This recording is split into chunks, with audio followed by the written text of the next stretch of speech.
और सबको सत्य से जोड़ना, ये हमारा मूल मकसद है। ये हमारे जीवन का एकमात्र लक्ष्य है कि सब सत्य से जुड़ें। सत्य क्या है इसकी खोज करें। हिंदू भी ये जाने कि सत्य क्या है, केवल मूर्तियां ही ना पूजता रह जाए सारी उम्र, केवल मंत्रों के जाप ही ना करता रह जाए सारी उम्र, केवल पूजा हवन यज्ञ ही ना करता रह जाए सारी उम्र। सत्य को जाने कि सत्य क्या है।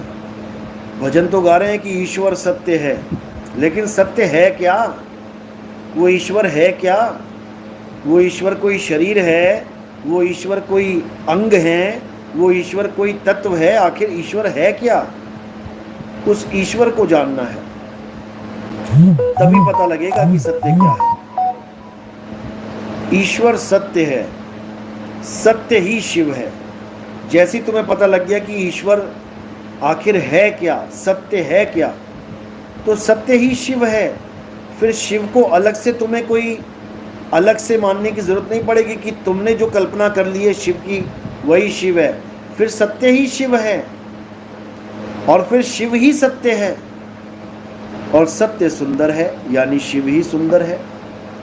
तो फिर सत्य की बात चलेगी। इसी को मुसलमानों में अल हक बोला गया है। अल्लाह अल हक, यानी खुदा सत्य है। अब सत्य है क्या, ये मुसलमान भाई जान जाएं कि सत्य है क्या। जैसे पानी है क्या, तो पता है सबको पानी क्या है। आग है क्या, वायु है क्या, धरती है क्या, आकाश है क्या, सूरज है क्या, चांद है क्या। इसी प्रकार सत्य है क्या, किसको सत्य बोलूं। जिस दिन ये समझ जाएंगे मुसलमान भाई, उस दिन सत्य की जय जयकार होगी, केवल नाम की नहीं। उस दिन अल हक समझ पाएंगे लोग कि आखिर है क्या। और जिसने अल हक को जाना उसने अनल हक बोल दिया। इन दोनों चीजों को समझना पड़ेगा। अल्लाह अल हक ये तब तक है जब तक तुम खुद को ना जान पाओ, तब तक तुम कहोगे अल्लाह अल हक, यानी अल्लाह सत्य है। और जिस दिन तुम खुद को जान जाओगे कि तुम क्या हो, उस दिन तुम बोलोगे अनल हक, मैं ही सत्य हूं। आप गूगल पे सर्च करोगे या फिर यूट्यूब में डालोगे अनल हक, तब आपको समझ में आएगा कि बहुत पहले सूफी संतों ने, मुसलमान ही थे वो भी, उन मुसलमानों ने, फ़कीरों ने जब खुद को जाना, कैसे जाना, जब उनको कामिल मुर्शिद मिल गया। एक होता है मुर्शिद और एक होता है कामिल मुर्शिद। मुर्शिद का मतलब होता है जो तुम्हें ज्ञान दे। जैसे कोई काजी है, कोई मुफ्ती है, या कोई और मुल्ला जी हैं, या कोई पंडित है, कोई ब्राह्मण है, कोई सरदारों में भाई जी कह देते हैं, ज्ञानी जी, सिखों में पादरी कह देते हैं। ये सब कौन हैं? ये ज्ञान देने वाले हैं, इनको मुर्शिद कहते हैं। और एक होता है कामिल मुर्शिद। जो मुर्शिद होता है वो तुम्हें किसी दूसरे की पूजा करवाते हैं, ये किसी और से जोड़ देते हैं। हिंदुओं को राम जी से, कृष्ण जी से जोड़ देंगे, उनके नामों से जोड़ देंगे, राधे राधे जपो, राम राम जपो। मुसलमान मुर्शिद मिल गया, वो तुम्हें 5 टाइम की नमाज़ें पढ़ना सिखा देगा। नमाज पढ़ो, तुम्हें कलमा पढ़ा देगा, ला इलाहा इल्लल्लाह मोहम्मद रसूलुल्लाह। तुम्हें अल्लाहु अल्लाहु नाम जपना सिखा देगा। कोई सिख है वो तुम्हें वाहिगुरु वाहिगुरु जपना सिखा देगा, गुरु ग्रंथ साहब पढ़ना सिखा देगा, बाणियाँ बोलना सिखा देगा। कोई ईसाई है वो तुम्हें हालेलुया बोलना सिखा देगा, तुम्हें चर्च जाना सिखा देगा, तुम्हें ईसा मसीह की अरदास लगाना, प्रेयर करना सिखा देगा। यानी मुर्शिद का मतलब होता है गुरु, जो तुम्हें ज्ञान दे। यानी वो तुम्हें तुम्हारा ज्ञान नहीं दे सकता। मुर्शिद कभी तुम्हें ये नहीं कहेगा कि तुम खुद को जानो। ब्राह्मण कभी तुम्हें नहीं कहेगा, पंडित जी कभी तुम्हें नहीं कहेंगे कि खुद को जानो। पंडित जी क्या कहेंगे? ये सामने मूर्ति पड़ी है, ये भगवान है, इसकी पूजा करो, बस। या ज़्यादा से ज़्यादा कि तुम इसका नाम जप लो, भगवान का राम राम जप लो, राधे राधे जप लो, ओम नमः शिवाय जप लो। जो भी किसी भी धर्म में जुड़ा है, किसी भी देव इष्ट देव को मानता है, उसका नाम जपवा देंगे। ये पंडितों का काम है। मुसलमान गुरु जो होता है, मुर्शिद, वो तुम्हें कभी ये नहीं कहेगा कि तुम खुद को जानो, तुम अपने आप को पहचानो, तुम कौन हो।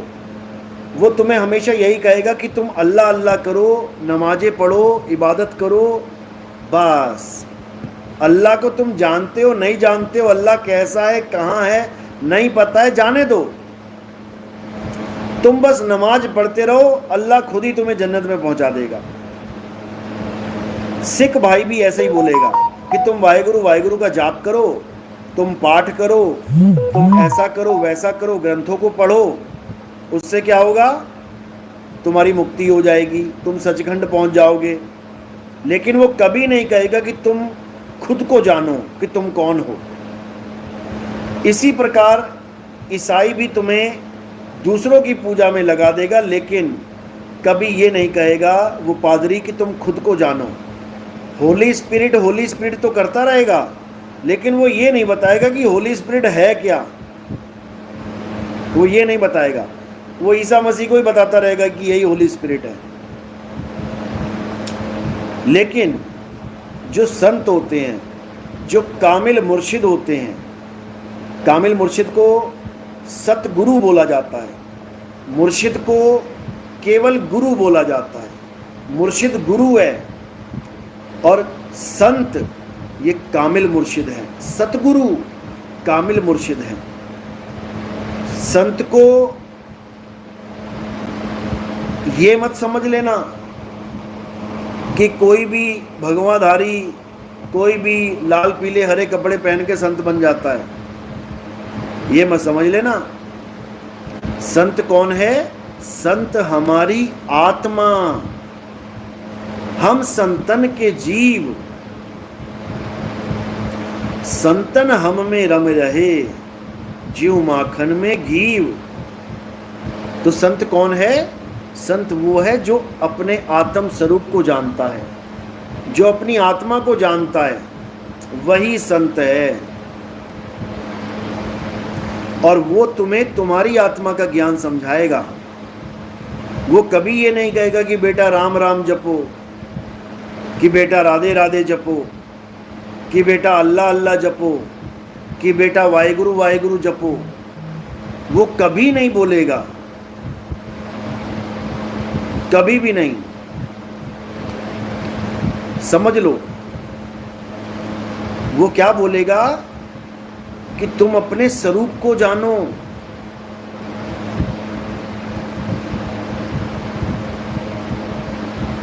समझो,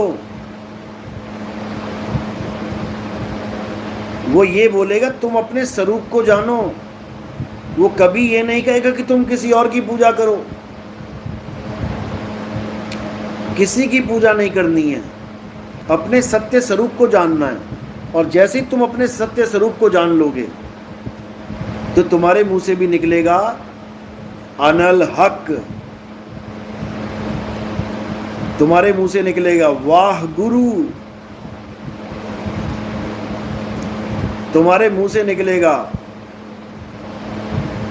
मैं ही सत्य हूं। समझो, क्योंकि वो तुम्हारा जीव स्वरूप नहीं है, वो तुम्हारा आत्म स्वरूप है। आत्म स्वरूप समझ लो। आत्म स्वरूप जिसके लिए बोला संतों ने, आत्मा सो परमात्मा। यानी जब तुम अपने जीव स्वरूप को, यानी नकली स्वरूप को, तुम ब्रह्म स्वरूप को यानी नकली स्वरूप को त्याग के आगे बढ़ोगे, तब तुम्हें पता लगेगा कि तुम्हारा असली स्वरूप क्या है।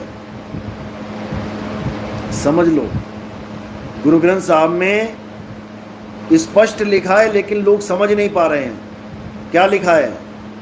आत्म देव पूजिए, गुरु के सहज सुभाए। किसकी पूजा करने को बोल रहे हैं गुरु ग्रंथ साहब जी? आत्म देव, आत्म देव की पूजा करनी है। लेकिन आत्म देव के भेद को कोई समझ ही नहीं पाता। कैसे समझे? जब तक कामिल मुर्शिद नहीं मिल गया, जब तक तुम्हारे जीवन में सतगुरु नहीं आ गया, तब तक आत्म देव का भेद पाना बहुत मुश्किल है। असंभव, असंभव। समझ लो। तो गुरु का क्या काम होता है? गुरु का काम होता है तुम्हें जीव से पीव बना देना। बहुबंधन में बांधिया एक बेचारा जीव, और केवल छूटे आपने जो न छुड़ाए पीव। अब पीव अवस्था का ज्ञान नहीं है तो तुम बार बार 84 में आने की तैयारी करो। आना पड़ेगा, बच नहीं सकता, कहीं ना कहीं तो रहना ही पड़ेगा।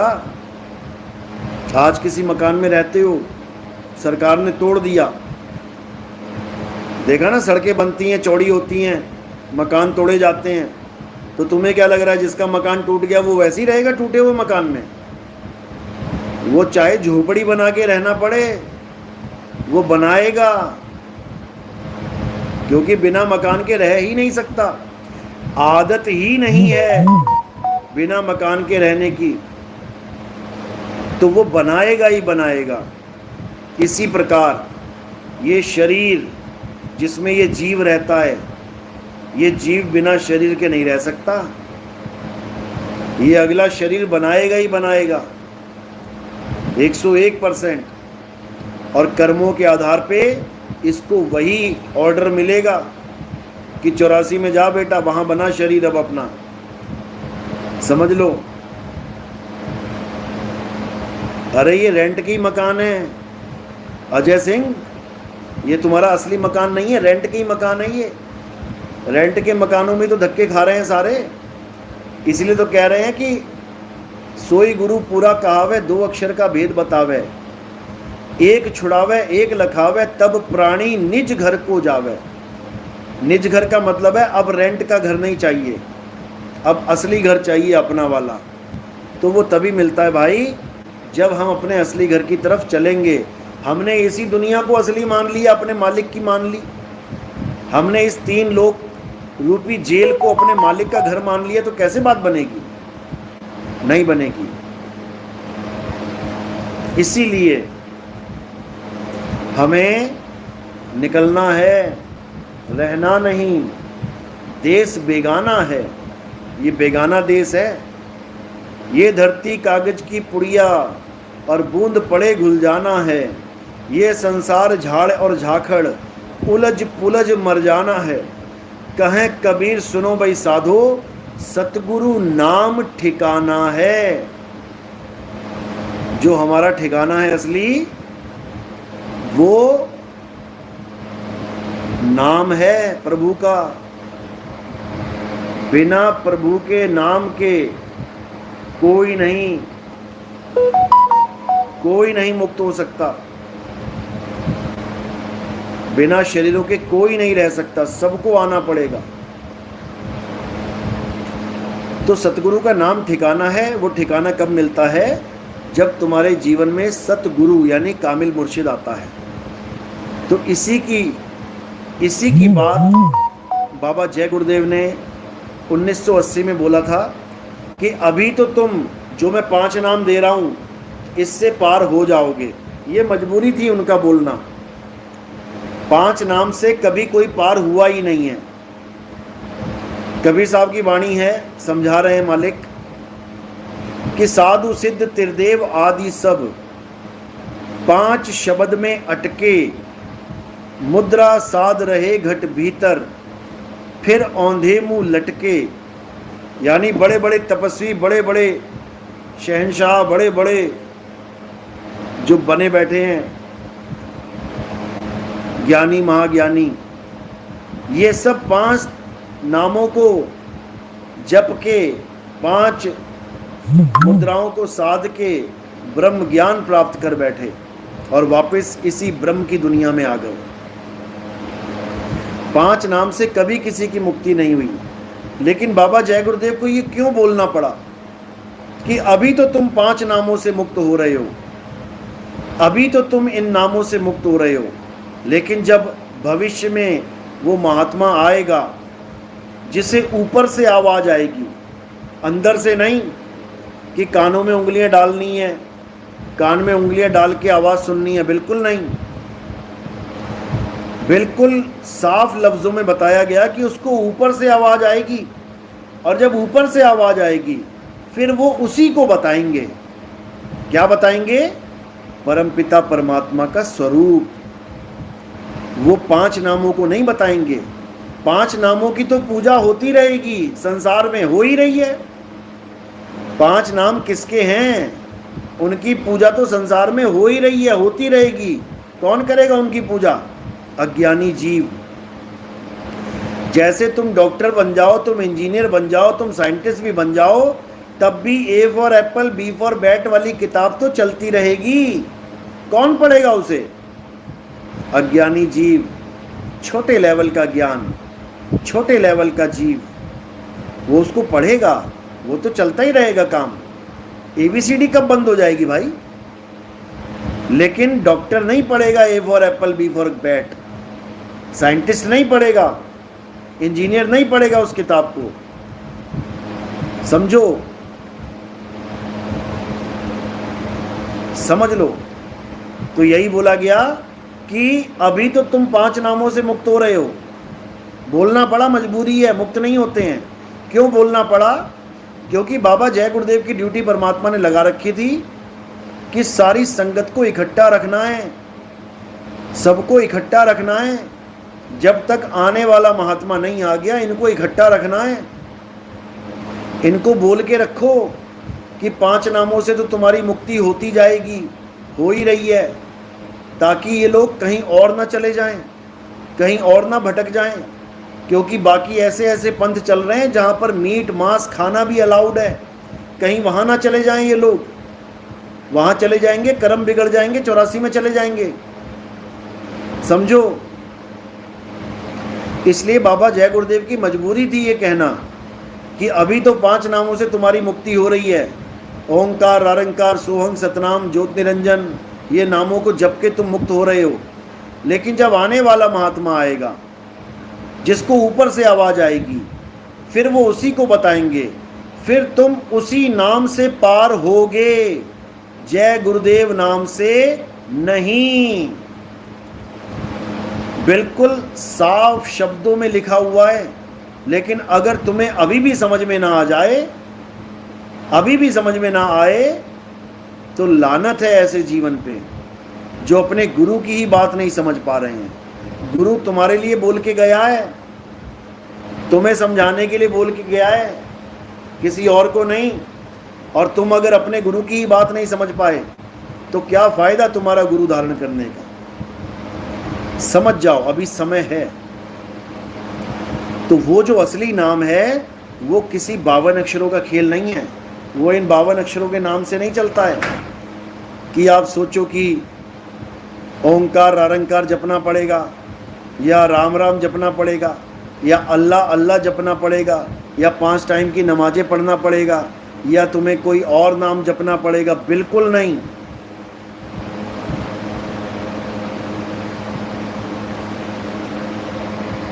समझ लो। तो अगर तुम मांसाहारी रहोगे तो तुम्हें उसका हिसाब देना ही पड़ेगा, क्योंकि ये कर्म भूमि है। ये कर्म भूमि है। यहां पर हर कर्म का फल मिलता है। राम जी को भी यहाँ पे अपने कर्मों का फल मिला। बाली को मारा धोखे से,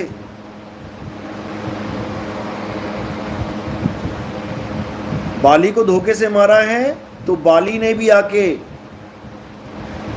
अगले युग में कृष्ण जी के पैर में तीर मारा है। समझ लो, यहां भगवान भी कर्मों से नहीं बच पाए जो भगवान कहला रहे हैं। तो तुम किसी मुर्गी को, तुम किसी बकरे को, तुम किसी जानवर को मार के सोचो कि तुम बच जाओगे, ये तुम्हारी बहुत बड़ी भूल है। हालत खराब हो जाएगी। हर किलो का हिसाब होगा, हर 100 ग्राम का हिसाब होगा, हर ग्राम ग्राम का हिसाब होगा, और तुम्हें देना पड़ेगा। मांस का बदला मांस होगा और तुम्हें देना पड़ेगा। कोई नहीं बच सकता, समझ लो अच्छे से। इसलिए सबसे पहले तो शाकाहारी हो जाओ, सबसे पहले अपने कर्म सुधारो। कर्म सुधर जाएं तो तब भी ये जीवन जीने लायक हो जाए। नहीं तो लोग मौत की दुआएं मांगते हैं कि ऐसे जीवन से अच्छा तो भगवान उठा ले। समझो,